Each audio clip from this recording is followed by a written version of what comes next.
On se retrouve dans cette vidéo pour voir la question: un article peut-il avoir plusieurs fournisseurs? Dont la réponse est évidemment oui. On va donc voir cela. Allons dans Paramètres et dans la liste des articles. On va prendre par exemple l'article vanne modulante. On entre dans la fiche article. Ici, on voit que premièrement, on a un fournisseur qui va être le fournisseur principal de cet article.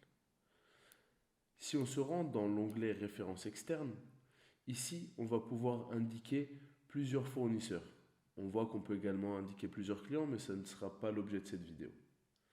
Donc, on rajoute un fournisseur. On va dire qu'en plus de CDO Pantin, qui est le fournisseur principal, on aura également la mairie du 15e, qui peut nous fournir cet article. L'utilité de l'indiquer ici dans Références externes, c'est qu'on va pouvoir donner la référence utilisée par ce fournisseur pour cet article. Nous, pour cet article, le code interne, ou en tout cas la référence, est VEM, c'est-à-dire que dans nos documents commerciaux, quand on affichera le code interne de notre article, on verra VEM.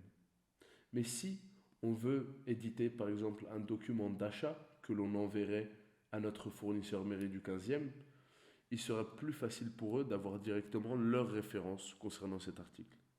On pourra donc l'indiquer que la mairie du 15e nomme cet article, en tout cas au niveau de la référence, VPM-1 par exemple.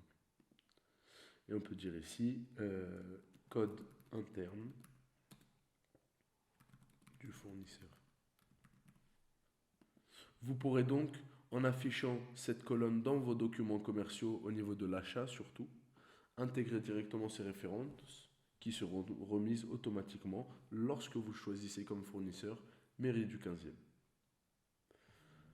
Au niveau du prix de vente également et du prix d'achat, vous pourrez indiquer un fournisseur pour un prix d'achat particulier. Il faudra donc entrer par le petit stylo et indiquer ici un fournisseur.